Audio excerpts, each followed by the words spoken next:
Is your lapel? Oh my god, I forgot about our lapel mics. I got mine on. I'm so afraid. I feel like I should check it and double check to make sure the audio's on because sometimes, but I have that audio. Do it. That means I have to stop it and re-record it. But then what if when I re-record it, it's not working? Don't worry about it. No, that's the Yeah. side. We'll just let. You got 3. Yeah, we have that, and I have this little dog. So Demar Randy, he's my friend from Marty's. Hey. And that's where we did comedy on Sunset Boulevard, and all the weirdos came through. Right. How long did you do comedy at Marty's? I feel like I came there maybe a year after it opened.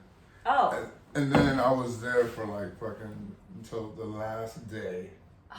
The last day, you know? Marty's. I love that, man. I love that, man. So so explain what Marty's is to anybody who's watching. If Okay. you have no idea what All right, so Marty's was an open mic workshop, but it was you have to pay $5, and you have to pay $5 now everywhere. But then $5, everybody used to bitch about paying $5. It's a comedy spot. Right, but it wasn't a comedy club. It was just a workout room, similar to Fourth Wall or what else? What's the others? There's no place. There's no place like Marty's. Maybe Third Wheel, but Third Wheel's a little more comedy club than Marty's was. Yeah. Marty's was just basically only comedians. You know, every now and then you'll get an audience in there, and it was in a very convenient spot. It was right off Sunset Boulevard, where right over there by Rock and Roll Rouse. Yeah, Big Mama's and Guitar Pizza. Center.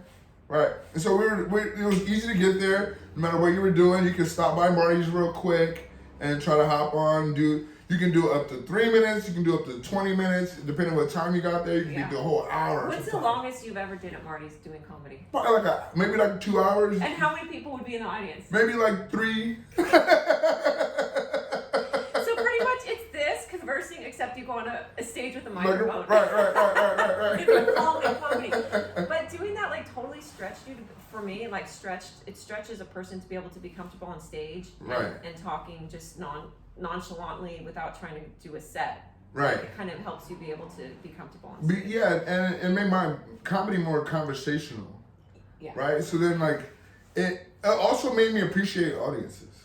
Oh, okay. Because, you'd be just performing by yourself or with other comedians. And then when I seen the audience, I would get so excited to be in front of a real crowd. And I was like, I'm going to give you guys everything I got because I was.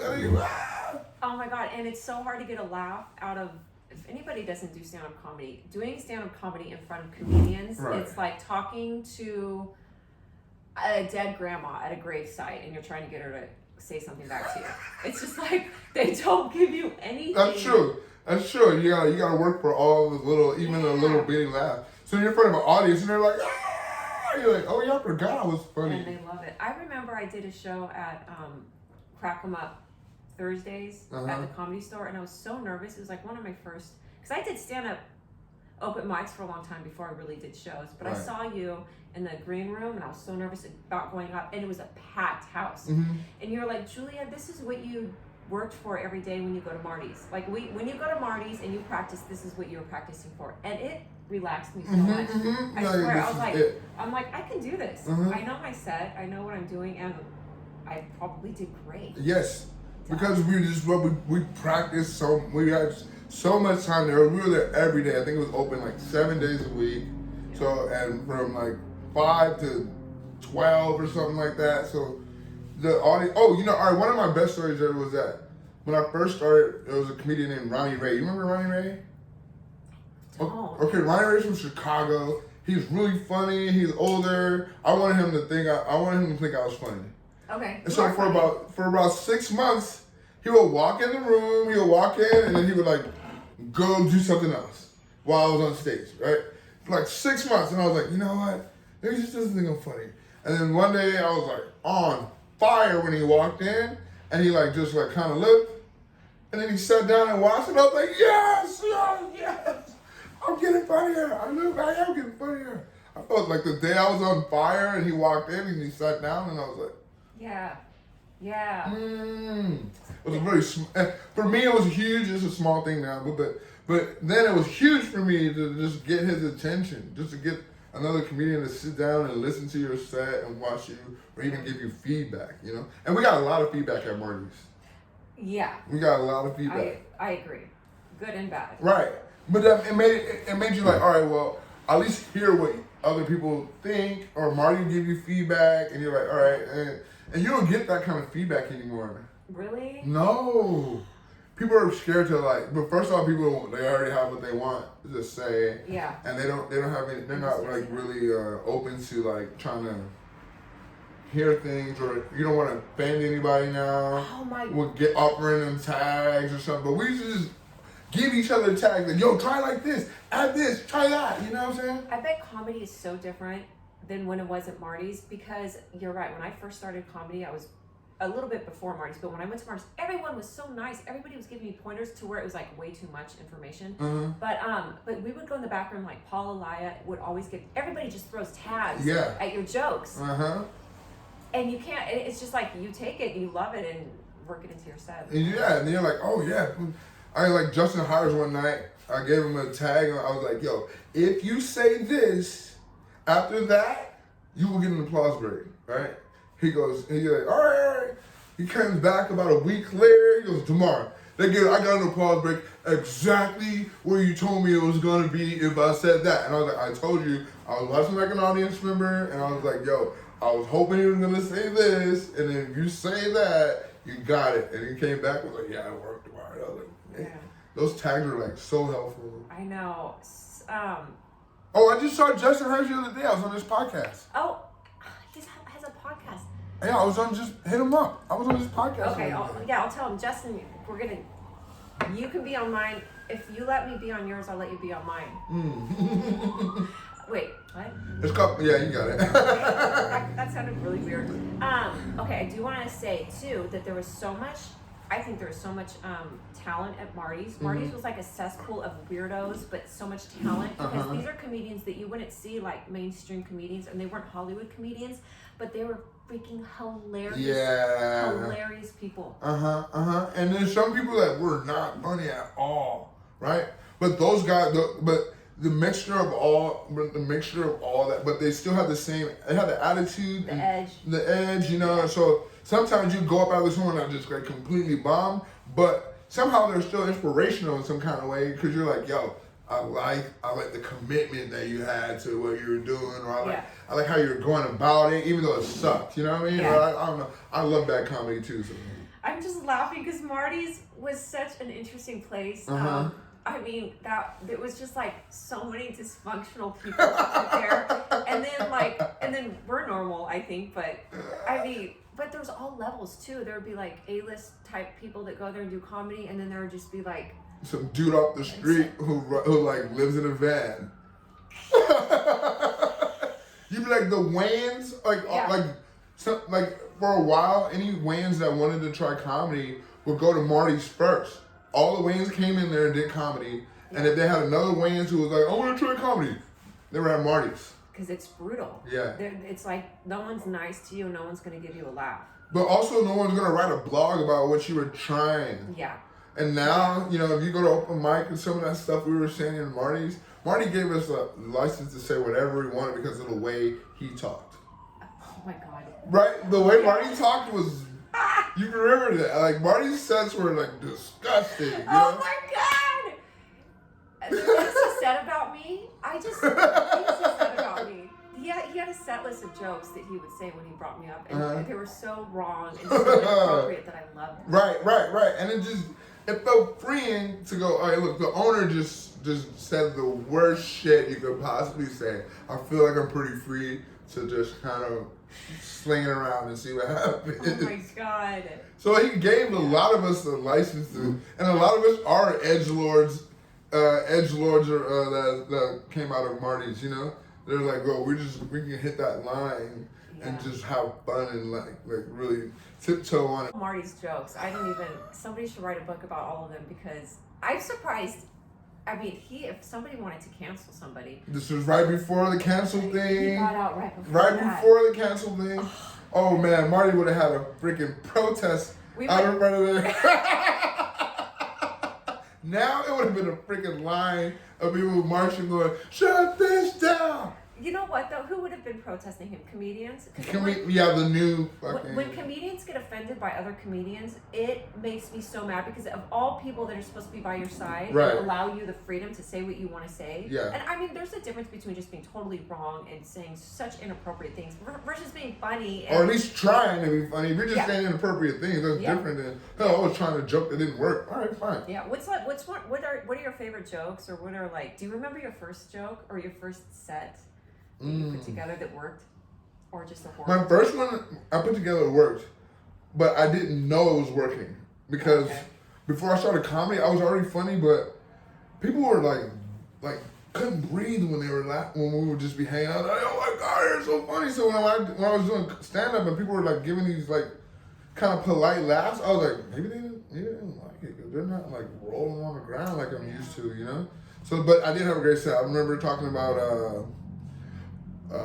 white people adopting black kids, and I was like, yo, that's wild. What if I just like adopted a little white baby? How would everybody feel about that? Something like that. That's funny. Yeah, that's funny. Hot topic: white people adopting black kids. Hot topic. I mean, you want to win. You always talk about that. Right? I'm like, well, it's annoying. It was kind of. I always like check out. I always look at the kid and make sure. I'm sorry. And make sure they're okay. Yeah, just make sure it doesn't hit your shirt. Sorry. Like, and this is a loud shirt too. Put it on your pocket. Yeah. That's good. There you go. Okay. Yeah. We're a professional studio set up here. What was your first joke? Oh, I remember my first joke. What was it? I don't remember what the setup is, but I'm gonna have a son and name him Dick, and a daughter and name her Titty, and then I could be like, Dick and Titty, stop fighting. Because I was saying why is Dick short for Richard? Mm-hmm. Like there's nothing short in a female version of like what Titty is. Like Regina doesn't mean titty. So that was my. That's a good first joke. Yeah, that's a good first joke. Yeah. Oh, these pins are not very. Let's try something else. Wait. Oh my God. Yes. Make sure it's on. Is it on? Yeah. Okay. Yeah. All right. Here, we'll do this. Yeah. It's pretty close to. Oh, I'll cut this part out.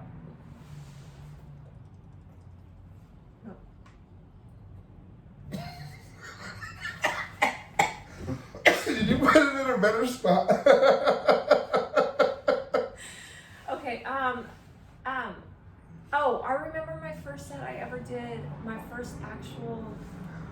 I did an open mic that was kind of like a show, and it was at Tommy T's in San Francisco. Okay. And I love that spot. Demar, I was so nervous, I couldn't breathe. And I was like, and I was hyperventilating, and there was a microphone stand in front of me, and I kept hitting it because it was so awkward. And I remember these two black guys. Everybody was like mixed, like white and Asian, and there were two black guys on the side of the stage, and they were like making fun of me, but in a good way. So they were kind of giving me like some relaxation, and then I was bantering back with them, and we had a little thing going for like 20 seconds, and everyone was laughing. Nice. And then I was like, okay, good, that felt good. So to get a laugh, and then I got off the stage, and I was sweating, and I was so nervous. What? Oh my God, it was like a basket case. I couldn't breathe. Sometimes it be like that, but when I'm nervous before a set, I know it's gonna be good. If I'm too relaxed, I'm like, It gets your like. Yeah, like my fight or flight gets like kicked on, and then I'm gonna fight every time. So like but just the nerves of, if I feel nerves, I know I'm gonna have a good set. Right. I'm like, oh yeah, I'm gonna kill this. So, Tell me more about Marty's. Like, okay, so when I went there, it was whatever age I was. I remember you were there. I remember pretty much the whole crew was there when I went in. But what are some interesting people? Do you remember Blanche, the woman that came in? Yeah, I do remember her. I wonder if she died. I don't know, but Blanche is a transsexual. We had two transsexuals there. Blanche, one time, she was this crazy woman, but she was so sweet. She loved me. She would come up to me and she would say, Julia, I hope you find a husband with 2 kids. Whatever you're looking for, I hope you find it. She was so nice to me. And I her and I call her her. Uh-huh. But she went up one night, and her purse. She was a very big woman. Very big woman that was not a woman but dressed as a woman and wore dresses and everything. And she went up with her little purse and she pulled a gun out on stage. And Seth was there. You know Seth? I know Seth. That's Damon's cousin. Yeah. It was me, Seth, Marty, and maybe someone else. And I was like, Blair, what are you doing? I don't know if it was real or not, but it was like a little handgun. She pulled it out. What? There's been a couple of guns at Marty's. I had one there one time. You did? All right, so look, I was like, I forgot what happened. It was a rough week, and I fell on the couch, and then when I got up, my gun stayed on the couch, and Marty saw it, and he goes, "You get that shit out of here!" He never cursed at me, ever. Marty loved me like a son. He's like, "You get that out of here right now!" And I felt so bad. Little and small. Yeah, I was like, "Oh, stop it, Marty, man." To have Marty get mad at me. Marty got mad at me. Like, he was pissed. And I was like, "Oh, I messed up. My comedy dad is mad at me. I'm disappointed in him." Yeah, because Marty, you can't make Marty mad. No, Marty, no. Marty was pissed. He was fucking pissed. Oh my gosh. So did you like, what happened? You took it out of there? Yeah, what happened was I just left and went somewhere else. I was just, I was on the bus at that time. Like, I needed my gun. I needed it with me, but I didn't need it falling out of my pants on the couch at Marty's. You know. Demar, you and I have lived such different lives. I've never said I needed to have a gun. I needed it with me at that time. Like, I felt bad Marty was mad at me, though, you know, but I definitely needed it, so I was just like, oh shit, I guess I just gotta go. Demar, I don't judge anybody for having a gun at all, but we just have lived different lives. I probably have dropped like a lipstick out of my purse. Really? Well, so then you kind of, maybe you dropped something embarrassing out of your pocket. A tampon or like a freaking... Oh my god, no, but one time I had bought a purse at Nordstrom's and I only used it like once, so I went to bring it back. Yeah. And I was like, I should make sure there's not anything in here, and there was a condom in it. I was like, oh thank god, I pulled that out. And I went to give it to her and she was looking through it to make sure there wasn't anything in there, and there she pulled out another condom. I was like, oh my god, that's so weird. I don't know how that got in there. I felt very stupid. Yeah. And it was a Magnum condom. Oh, she's like. I know. She was like. She was like, hey, excuse me. I just want to know if anybody can identify this object that she just left in her purse. This is a very large. Okay. Anyway. We're so inappropriate. This is because of Marty's. It is because of Marty, but that's so funny. I'm trying to think of like other Marty's. Who else? One time a guy came up to the door. He had got kicked out, and he came back with a gun. At Marty's, I honestly, this has always been like a fear of mine that some crazy lunatic comedian is going to show up with a gun into Marty's. Mm-hmm. It's happened. It did happen. What happened? I talked to him. I had everybody go back inside, and I was like, hey man, fucking, this is like, right. Yeah, like, fucking, you can't do this, man. Yeah, fucking, we don't want no problem. But you can't come in here like that. And whatever said, blah, blah, blah, blah, blah, blah, blah, blah. And then he was like, cool? He left. I was like, yo, the police? No, I don't remember his name. He was like one of those like open micers who like come for like 2 months and then you never see him again. Yeah. Okay, tell everybody, and when I say everybody, I mean the world and God and angels and Jesus and the 10 people that are going to watch this. No, we have an audience, okay? Okay. Because the world is waiting for this show. They are. So when I say tell them. Describe to people what your life as a comedian is like. What do you do as far as open mics? Uh-huh. What is the grind, as they say? Like, how often do you write jokes? How do you get your jokes, your material, such and such? Okay. Yeah. Well, I do a lot of shows, but I also do a lot of mics. I probably do more shows than mics because there's always gonna be more mics available than there are shows. But I use the mics to like a gym, you know? And the show is like a body, it's like the, what do you call it? I see kind of like bodybuilding, right? Okay. Like, The gym is the open mics, and then the bodybuilding show is just the comedy show. You know, so you like you got to work out all year. You work out. You might have like 5 bodybuilding shows, but you go to the gym every day. You know what I'm saying? Yeah. Oh, and I also just thought of something else too. The gym is a good place to network with people, but so are open mics. Right. Open mics are also for, if you want it to be, it could be a networking place, and you meet people and you get on their show. Yeah, network there. Yeah. Work on I work on stuff that I want that I'm not. I don't know how it's gonna go. You know, or I had a thought and I want to get it out. I'm not booked for that day. Yeah. I'll just go to an open mic and. How long have you done comedy? Oh, too long. Like almost 15, 16 years now. I have a question because I have not been doing stand-up for a long time, so I feel like if I started again, I would go back. I would have to really work at it to get. Okay. By now, do you think once you have a thought, you kind of already know how it's going to go? If you've been doing this for so long, your open mics really aren't going to be as raw, sketched out as they were like 10 years ago. No. You pretty much are going to have an idea of what's going to work, and you just need to get the rhythm of it. Yes. Yeah, I don't have to. I'm not like, I don't know how this is going to go. I just need to see how it's going to go, right? Yeah. And then I maybe play with it a little bit. Like my first thought's going to be funny still. Like, my first thought's going to be funny still, but then I'll just be like, okay, well, let me just, I like that.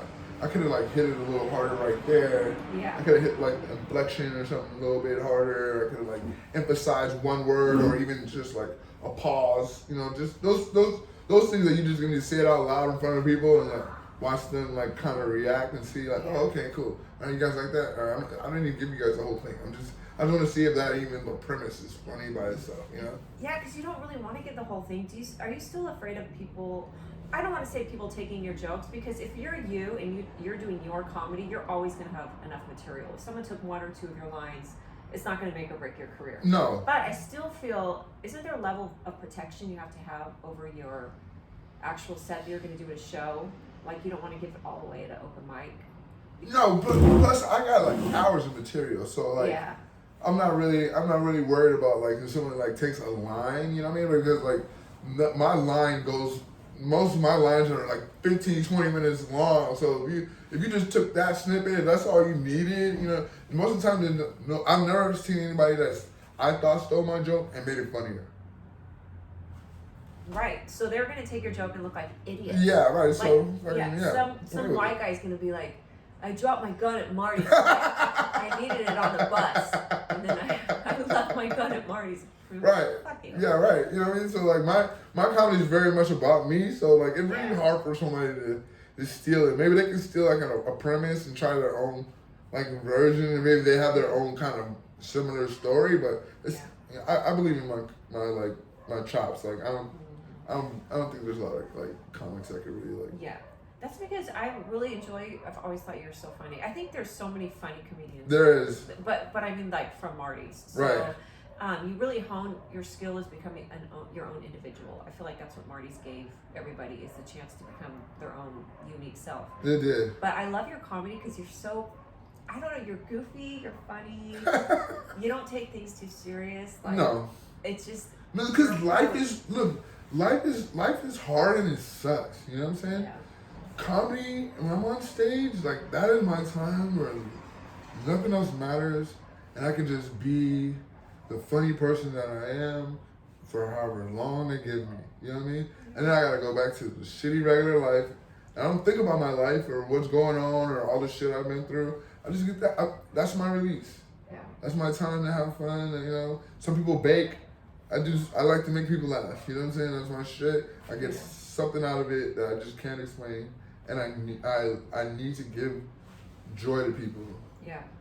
Is your mom funny? Your dad funny? Like, what's your? I don't know anything about your family life. Okay, look. Are you from LA? Yeah, I'm from Compton. I know you're from. I know. And Compton College. Yeah. Woo-hoo. Yeah. My whole family's funny. Okay. Right? They're all funny in their like own little ways. They're not like stand-up comedy funny, but they're all funny. And I had a bunch of crackheads in my family. And I don't know if you've been around like a lot of druggies, but they're super funny. Why? Because they're so fast. Crackheads, their thoughts are so fast. They think as fast as they walk. So I'm trying to they'll be like roasting, our family be roasting, and I'm like getting slaughtered by fucking crackheads because there's so much. They're moving so fast. They're telling the story, and I'm like, I have to like learn how to be on crackhead speed to get any jokes off in my.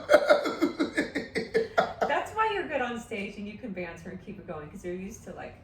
Yeah, I'm used to that. Roasted by crackheads all day. Like my family, both sides of my family, like my Christian side of my family, we roast too. You know, nice. So we go cutthroat. We're pretty vicious with the shit talking. I love that. Yeah, I love shit talking. So I grew up in that environment. So it comes very natural to me. To shit talk, I feel like that's like a love language. You know how people say what's your love language? Yeah. Shit talking and being made fun of should be a love language. It is. It definitely is a love language. I love that. Yeah, I do too. I'm like, I love being made fun of. You're so stupid. Why'd you do that? Yeah. Let's see, Marty. That's why I get along with Italians really well because they like to bust balls. I love busting balls. So. Yeah. One of Marty's jokes to me was that Julia looks just like her mother, only older. I was so nervous when I was like in my mid-30s about getting older, and like I was so. And you were just like pushing on your you just pushing on your soft spot. Absolutely. Why are you nervous? You're still gorgeous. Oh, thanks, Demar. I mean, when you're like a woman, I guess every woman goes through. There's one point in a woman's life where all of a sudden she freaks out about her age. Okay. For me, it was not 40. I like felt fine at 40, but I think it was like probably 30, mid-30s is when I was like, I thought I was supposed to be married and have a family, and then I realized I don't want that. And then I was like, guys are coming inside of me every week, and I don't think I can get pregnant. No. So that went out the door. Right. And all I had was Marty's and crow's feet. Jesus. So anyways, I don't know. I just went through, I don't know, as like a woman, you go through like times of feeling insecure. I understand that. I grew up in a house full of women. Yeah, that's right. I did. I grew up with a lot of women. I raised women from babies to having their own babies. Oh, yeah, nice. So I understand that energy. I really understood it the most when with my dog. I know it's weird, but when I first got her, she was just like, the amount of attention she got when she was young, when she was a little puppy, was crazy. People would stop their car and be like, "Oh my God, she's just so cute!" You had a mastiff. Yeah, they would like love on her, want to kiss her, and then stop and take pictures with her. And as she got older, that slowed down to where people were just like, "She's just a big dog." Oh. The newness and the femininity went away. Yeah. Just like women's. Yeah. So I understood that. I understood from her experience of going, oh wow, as the attention goes down, and her looks, she got a little grayer in the face. I love old dogs. I do too. I want either a puppy or an old dog. One of the two. They're both gonna stress you out. So I like the old dog. At least then they can kind of get the routine down a little bit. Yeah, and they don't need they're not hyper and stuff. You don't have to like have a babysitter for them or something. Yeah. They can chill for a couple hours. And they'll figure out where they gotta poop and eat. Exactly. I do love older dogs, but she got way less attention. Oh. And I saw it, and I was like, oh wow, that must be a mind fuck. And then I started thinking like, oh, I wonder if that's like the same thing women go through, like. Yeah, I mean, I don't know. She had puppies and her like tits were sagging. Oh. Like she. What do you think a dog that got older but never had kids but still was like hot in their old age? What? What kind of a dog would that be? What would that look like?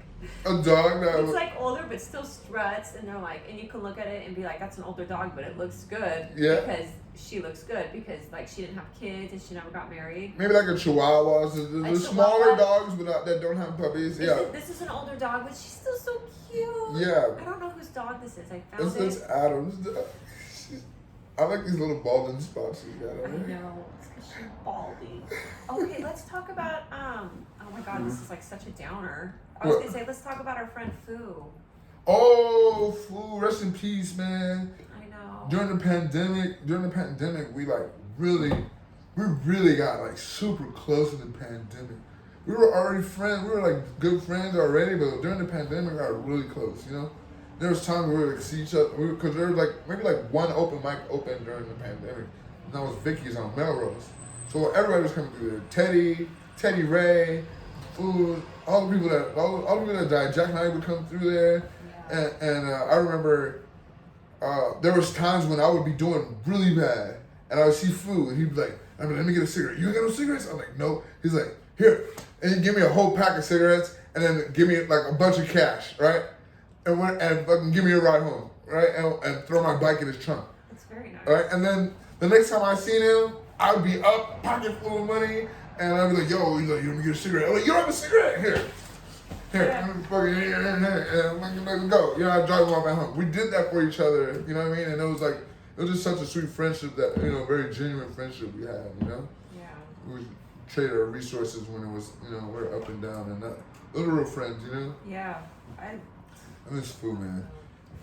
Put a little bacon slice. You should play his clip. He's like, do you know his bacon joke? I don't know. He goes, look, if you want to get a girl, he goes, if you want to get a girl's attention on IG, this is how you do it. He's like, don't put heart emojis or no heart eyes. He's like, just put 3 strips of bacon. She's definitely gonna hit you up and ask you what the fuck is that. Like, I think I do remember hearing the 3 strips of bacon. Yeah, the bacon comment. She's the bacon. So funny. Wait, so how does that work? Like, if you put 3 strips of bacon on your IG page? No, it just, he would comment on a girl's picture. Oh, with 3 strips of bacon. Oh my god! And then they're gonna be like, "Why what did you fuck? do that?" Yeah. Shut up. That was his way to get girls' attention on Instagram. Oh my god. Yeah, your hot doesn't work, but 3 strips of bacon, she's gonna ask you. That is so funny.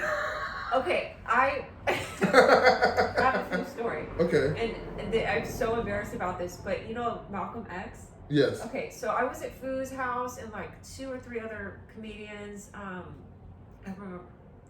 Anyways, okay, they're all hanging out, and I was watching Malcolm X. It was at the end part where he's murdered, and I didn't know Malcolm X was murdered, and the way he was shot and everything. Yeah. And I started crying, and he's like, "What's wrong?" I was like, "I didn't know Malcolm X was murdered." And I was like, "Oh my god, I look like such an idiot to everybody that is lived life." I was this girl not know that Malcolm X was murdered. You're like, what is? I know, I was so sorry. I'm crying. I'm like, I didn't know he was murdered. He's like, what? Yeah, it was like 20 years ago. God.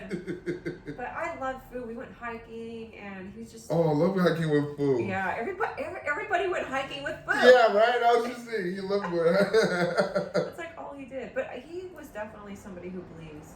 I felt like he believed in me and my comedy. Yeah. And, he was just one of us. He was like a cool dude. Yeah, he was. He used to hang with the Waynes all the time. Yeah. That was it. They were like best friends. Yeah. Him and I think it was Craig. Yeah. But yeah, I miss my boy Food, man.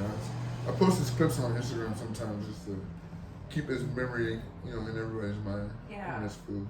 I know. I want to keep I need to do something to keep him alive, or keep his memory. I don't know. Maybe I'll name my next dog Fuquan. Yeah. Yeah. Fuquan. Fuquan. Yeah. Fuku. Fuku. Okay, so what have you been up to? Because I haven't seen you in at least like five years. So where did you disappeared? I did. I went. All right, where'd you go? I didn't even tell anybody when I moved. Okay. I left. I was in Indianapolis. Why? Because I wanted to. I was spreading the gospel. I was spreading the word of Jesus. Jesus. I did some like production work and just really to get out of LA. I just felt like I was not, and this is all my own accord and my own. Okay. I felt like I was in my own way, and I didn't trust the process. Like if I was at peace now, like I was 6 years ago, I feel like I could have made things move forward in my life. But I need to get out of LA because I needed to. I don't know. I felt like I was hitting a dead wall. Like hitting a dead wall. Not a dead wall versus an alive wall. Right. I was hitting like I couldn't move forward with comedy. I was so scared when I would do acting in front of the camera. I would just like freeze up. I couldn't relax. I think the inner Julia was not at peace, And I didn't trust myself, and I didn't trust my gifts and the talents, and I overall didn't trust the process. You have to trust the process. That's true. That's true. You have to, because it's a commitment. Don't feel bad, because breaks are necessary from this comedy thing, because you also don't want to go. You don't want to get where you're going after without being in peace with Julia. Yeah. Because you're gonna be under a magnifying glass. Yeah. And if you're not at peace with yourself, everybody's gonna watch you. You're gonna be publicly working on yourself, and it's hard. That's hard. That's people think you're crazy. Yeah. Just doing crazy stuff, trying to find your peace. Yeah. You know what I'm saying? And it's better. I've taken breaks from comedy, not long breaks, but I've taken like several small breaks. Necessary. Yeah, for me, just to take care of Demar. Yeah. Sometimes it'll be sleeping. I would just sleep and like fucking do something else. Yeah. Work on my music, or I had a relationship, I would dive into that and really not care about comedy at all. I'd be soccer dad and fucking and that was my life for a year. Soccer maybe. Dad? Yeah.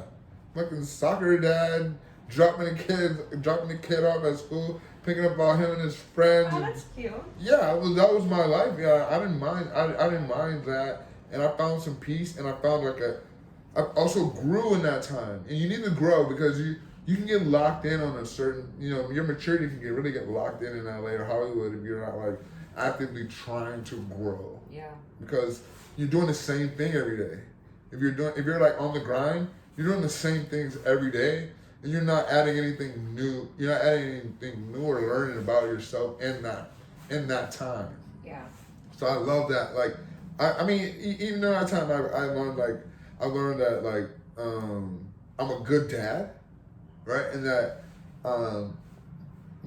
people love me, and you're very likable. But I didn't know that. But when I'm dealing with kids and they're just never met me before, and they're like, "Hey, what's up?" And I'm like, shit, I guess I'm pretty cool. They probably love you. They did. I was the loudest parent at the soccer games. Yeah. And I'm not even a parent.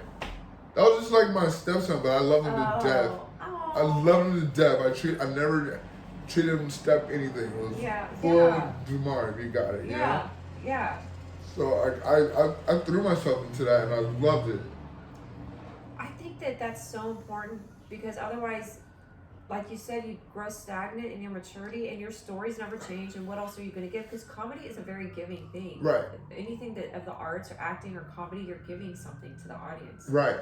So having personal growth, I think, is very having life experiences and things to talk about, and having met different people and have dealt with different energies, and then you meet all those same energies are looking back at you on the stage, and you're like, oh, now I can look at an audience and recognize familiar energies. Oh wow, that's so interesting. Right? So now I may not know this person right here, but I know they remind me of somebody, and I can talk to them the same way I would talk to the person that they remind me of. What's the most familiar energy you feel when you're on stage? Within the crowd? Yeah, with the crowd. Oh, I mean, well, there's there's maybe the punk rock kid, there's the skater girl, there's the whatever, the nerdy, maybe there's the interracial couple, the manager, the guy who looks like he's been my manager. When I look back at him, I'm like, yo, you look like you used to be one of my managers, and I'll talk to him like that, and I'm like, and then most of the time I'm usually pretty right, Yeah. And just even working, I do production, I work on music videos and stuff, and I'll just meet different people, and I'll just be like, yo, this guy reminds me of that guy, or even working a job or a regular job or something, right? And you're dealing with customers or something, right? And you're like, oh, I've seen this, I know this guy, I know this customer, I know this guy wants a return. Yeah. You know what I mean? And then I see him at the comedy show, and you're like, this is the I want a return guy. And then I'm like, how often you return shit? I'm at a comedy how often you return shit? You're like, how do you know? I'm like, man, I'm fucking energies, man. You're like, you're giving me, this guy's giving me Uber driver energy, you know? Uber driver. everybody in LA. When Uber first started, and Yeah. Uber and Lyft, I think everybody did. Everybody drove as if you had a car, you Right. drove as Uber or Lyft. So that kind of stuff, like, you know, being a real person, Yeah. it helps you back on stage, you know. Yeah, absolutely. Even doing, I did a valet. I was working valet for a while, right? Oh, cool. I did a valet job, right? And now when I'm on stage, I can guess what kind of car people drive. Ooh. I go, yo, you're giving me fucking fuel efficient car over here, and he's like, I do drive. I'm like, yeah, he's got a race car jacket on, but this guy drives a 4-cylinder. What kind of car you got? He goes, yeah. It's like, I do have a fuel efficient car. I'm like, I knew it. And like, how do you know that? Because I know. I'm like, yep. This guy's giving me Tesla energy, and I was right. Yeah. But that's living life instead. You know, and it looks like magic.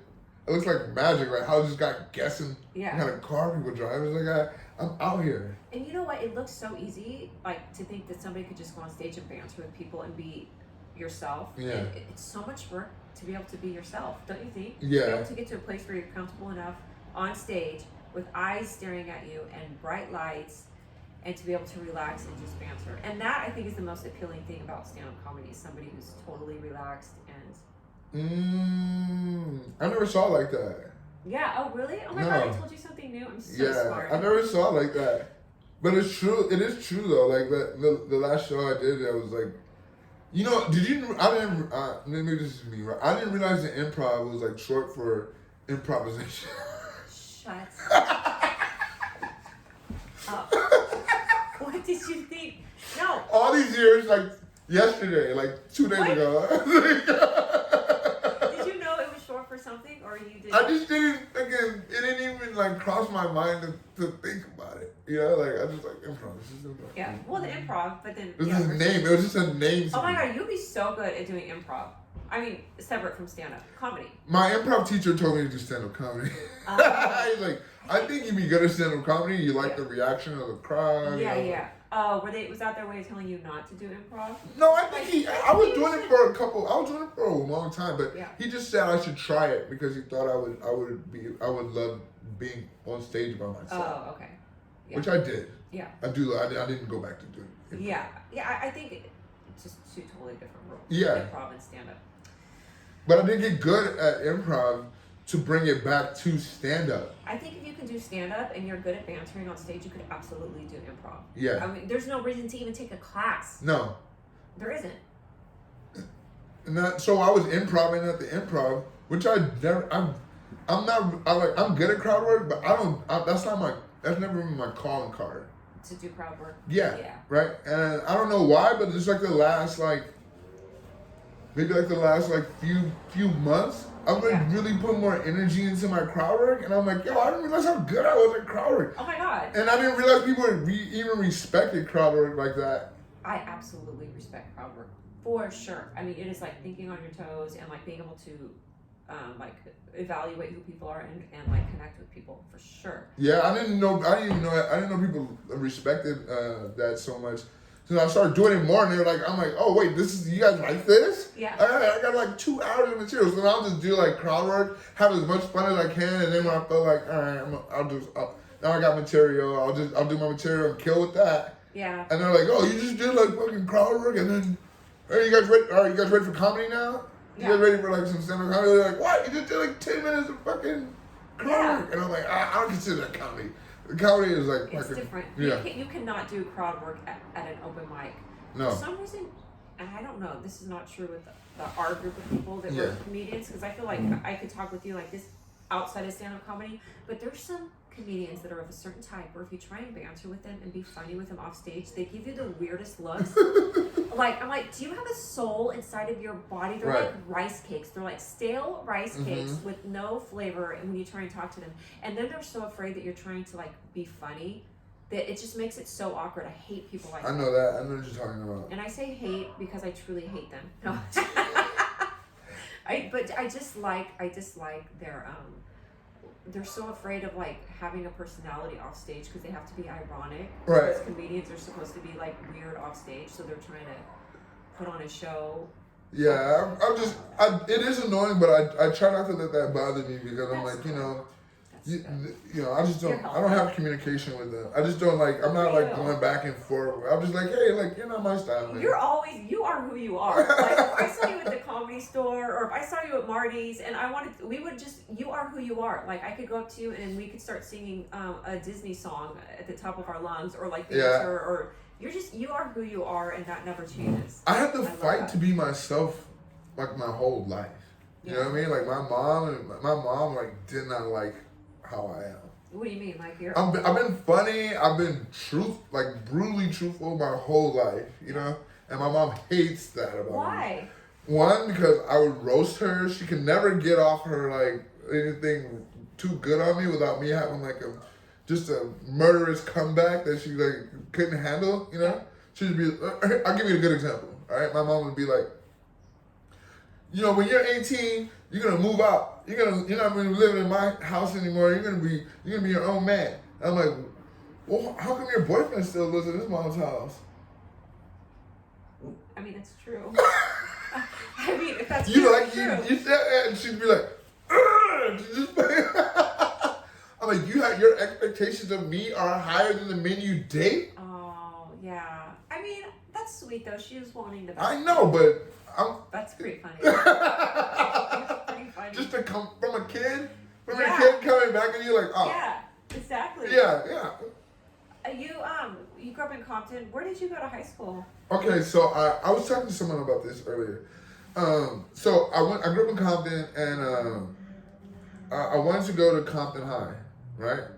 My mom wouldn't let me because in hindsight she was right. She doesn't do a lot of. I don't give her a lot of credit, but not letting me go to Compton High was pretty smart. Yeah. Because I was already gangbanging in middle school. I was already gangbanging in middle school. So if I would have went to Compton High, all I was gonna do was try to be the best gangbanger that I could possibly be, you know. And I ended up going to Downtown Business Magnet, which is a magnet school. Yeah, I went to a magnet school in downtown LA instead of Compton High. Totally changed the whole trajectory of my life, you know. Yeah. Because I was getting arrested in middle school, so I was headed one way. Yeah. And then I went to the magnet school. It was fashion, business, and electronics, right? Oh, cool. So, and I tested in there, and I got in there, and I learned fashion, which ended up Michelle Obama's wore my hoodie, the Compton College hoodie, you know. That's so cool. Right? I ended up dressing Beyonce on the Church Girl video a couple months ago. You know what I mean? Like, so. Happy for you. Right? And when I was younger, I was like 18, 19 after I graduated from there. Yeah. I had a fashion business online, and that was like when the internet was first starting. So I had like my own business at 18, 19, had my own crib, car. You know, I was way ahead of everybody, all the kids my age, and like just like the stuff I had. You know, you know, I had so much going on already at a young That's age. Amazing. You know.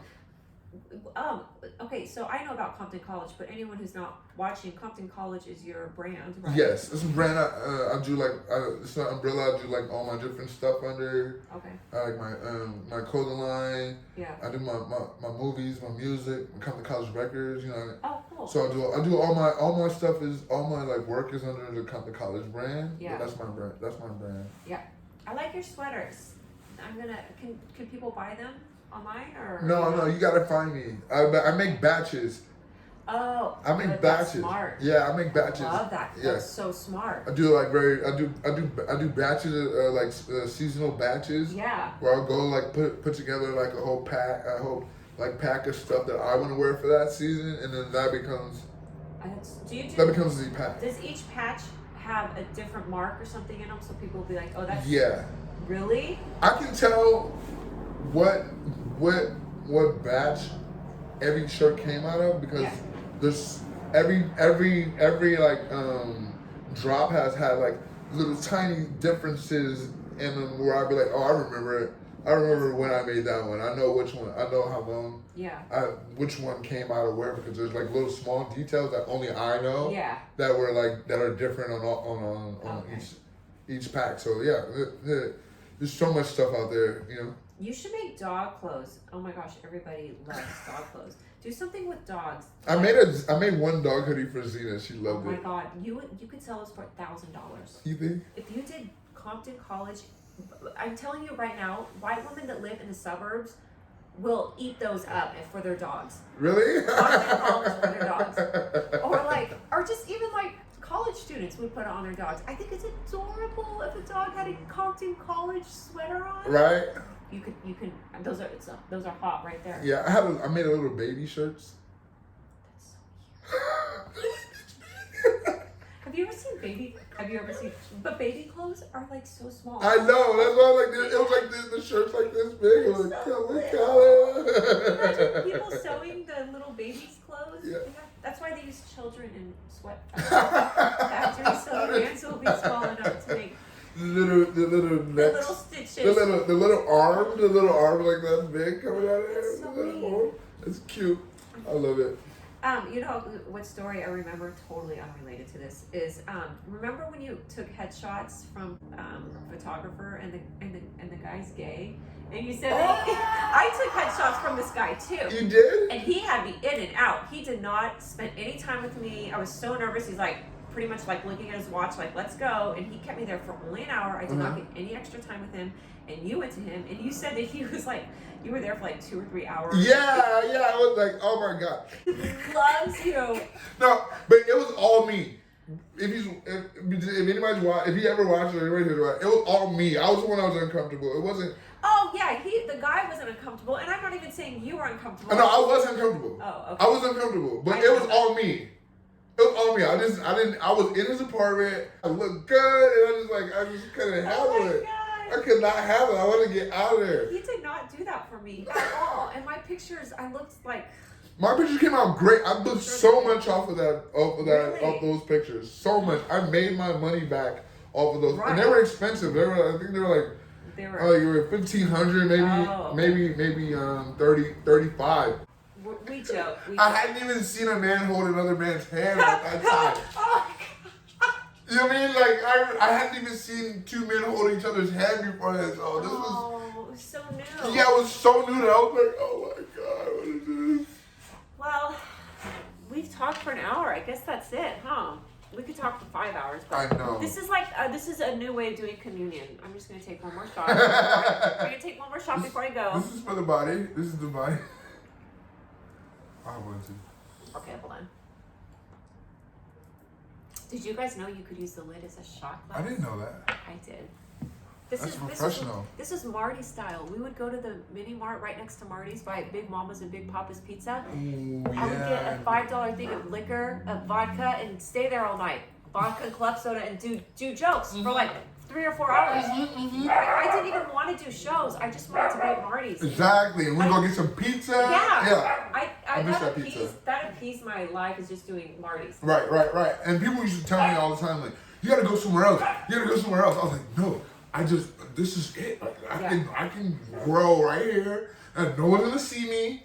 No one's watching me grow. And when I felt confident, I would go out. Yeah. Right. I remember my first show after like not going anywhere from Marty's, and they were like, yo, you gotta go out. I was like, nah, I'm gonna. And then one day, I think they booked me on like Jeremy Scipio. Oh, yeah. He booked me on like some college gig in Northridge or whatever, and I had like a phenomenal set. But I almost threw up. I was so like wrecked with nerves from like this huge audience of people, from like doing 3 people. That I was like, oh my God, look at all these people. They're like, their expectations is just. Yeah, how'd you do? I'm married. I got a standing ovation from that show. That was my first show out of Marty's. It was like a fucking.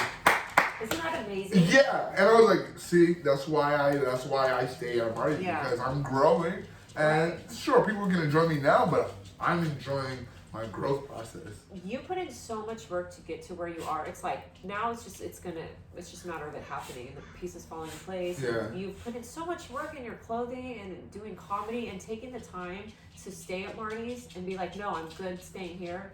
And grow. Yeah, because I didn't need the validation at that time. You know, at that time, I didn't need the rest of the world's validation. I was like, yo, Marty was like, yo, you're doing good. You know, but I felt good what I was doing, and I knew I felt rough around the edges with it. You know, I was like, hey, the more time I can have to like hide, I felt like I was hiding. You know? What do you mean you were hiding? I felt like I was hiding.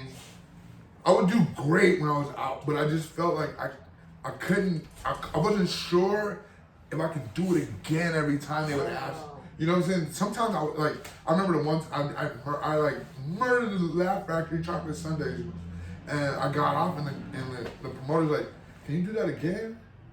And I should have been like, fuck yeah, but I was like, oh no, man, I was just not, you know, I should have been more confident when he asked me if I can do it again, but I wasn't sure. That's what I'm saying. It was good that you took your time instead of saying yes, because you only get 1 or 2 chances in front of people. If you said yes, you could do it, and you failed, it would have been a long time before you have confidence again. So at least you were honest. I was like, I don't know if I can do it again, but that's good. You know, and you know, it was good. So I was like, yeah, I'll go back to Marty. You know, my confidence didn't match my skills yet. You know, even I was already funny, but I didn't believe. Yeah. Oh, I see what you're saying. Yeah. I didn't understand. You know, I didn't have the confidence for it. I wasn't like, yeah, fuck it. I'm just there. Yeah. I was just like, I'm funny. Yeah. I still do that sometimes, but I'm working through it. But yeah, but you know what you're doing. You got it, man. I got it now. But you know, and I don't have any expectations of comedy. Like I do, like I make my money outside of comedy, which allows me to have much more fun on stage and lets me have way better sets because I'm not stressed about making money off of comedy. Right, and that's a great point. Make money and then do. Yeah, make sure your bank account's full and you're driving the car you like and you love. And when you leave this, and if you have a bad set, you hop in your nice car and you're like, fuck it, all right. Yeah, exactly. Oh my God, nothing makes you feel better after a bad set than like a really nice car. Yeah, it does. And money and a dinner that you right, you're like, all right, whatever. Look, when you feel like I'm struggling and I'm having a bad set, like, what am I doing? Oh my God, I can't imagine going to a shitty car after you just had a really shitty set. I mean, that just... It's true. It's like, fuck, that must feel horrible. It did. Get on the bus after you have a shitty set and you take 3 buses back to wherever you came from. Oh my God. Suicidal. You know? So suicidal. Why do we do it? That's what you would think. Why am I doing this? That's what so many people feel, but that's part of it. And now when I got hopping my Mercedes, I'm like, hey, look, you guys got what you got. But I don't bomb anymore, but I needed to bomb when I was on the bus. I was like getting rides and shit from people, you know. I didn't have that same, it hurts. When you need a ride from the people and you just bomb, have you ever bombed and needed a ride? Oh my God. You're like, as you get off stage, I need a ride if anybody is going up. Nobody make eye contact with you. Oh my God, that's the worst is when you do a bad set and like other comedians or even the audience won't make eye contact with you when you get off stage. I mean, that feels so horrible. No one look at you. They put their heads down when you... I'm like, hey, I still need a ride, guys. I know I didn't do too well today, but I live like 10,000 miles away. I remember I did so bad. Well, I guess I did so bad on a show. I think I just got tongue-tied and it was in front of like an audience that was very aggressive or something. And I got off the stage and the comedians were like, Julia, are you okay? I'm like, yeah, I was fine. When I got off the stage, I was fine because I'm like, brush it off. If that's not going to kill me, people not laughing at me. I've had people not laugh at me my whole life. I've been a weirdo since I was in elementary school. I've always had people looking at me weird. Really? I would talk to myself and make jokes that nobody understood my whole life. So now I'm just doing it as an adult. But I do remember there was like a group of comedians, like 4 of them, and they were all guys, and they stopped when I walked up to them, and then they were like, "Are you okay?" I'm like, "Oh God, I can handle it." Yeah, right? Oh man, but sometimes you do have to check on your other comedians. Like they were nice. Yeah. But I also had a decent car, so it didn't. Right. Yeah. Oh, that feels and so I had a good. place to live. It was nice. Yeah, I hit the seat warmer and I'm like, fuck it. Yeah, we're out of here. And I've noticed that like a lot of comedians have started to get nicer cars. Oh, right? That's good. I've noticed comedians started getting nicer cars because it feels good. Yeah. To not feel like shit when you leave. Yeah. You know, and you're like, all right, hey. That's something that is so good that people should tell newer comedians, that when you're starting off and you don't have a lot going for you and you're doing comedy, do something that makes you feel good when you get off the stage. Yeah. Like, if you have to get a lease on a car, or I mean, do something. That or even just have sex after you're like, all right. Get a hooker. Yeah, whatever. But fucking yeah. Go for the highest level hooker. Don't go for the 29-cent hooker on the street. Go for the $30 one. I don't know. I'm just saying, do something that makes you. And I don't mean go jack off or like whatever. No, that doesn't feel good. That, if you jack off after a bad set, okay, bad set. No car. And go home. And go home. You can touch yourself. Oh my God, this is so depressing. This is why I had to stop doing stand-up comedy. It was so depressing to me. Yeah, it can be. And then like some of the people you run into are like really depressing. Yeah. And they're like living such a hard life. And then they're like, and you're watching them like suck at comedy too. And you're like, what are you doing, man? What are you doing? Honestly, it feels like a road to nowhere sometimes when you're surrounded by comedians that are talking about a depressing life, because that's always funny. Is to talk about how depressing your life is. I mean, somebody's gonna laugh at you, right? And then seeing them that they actually live that life. It's not just their jokes on stage. And then where are they going? Where am I going? What are we doing? Right. What's the point of it all? Yeah, it's a big mind fuck. It is a big mind fuck. And I've noticed like that's why I had to take my breaks and like be able to like find my calm in the chaos, you know? Oh, yeah. You know, like be able to stay in the chaos and find my calm and not let the chaos push me off of what I really want to do, but just like really zone in and just let everything go to shit around you. Yeah. Do you think comedy is the same as it was like 15 years ago? No. Is it because everyone has to be so careful with what they say? The internet. Okay. The internet changed everything. The internet gets to decide who's funny now.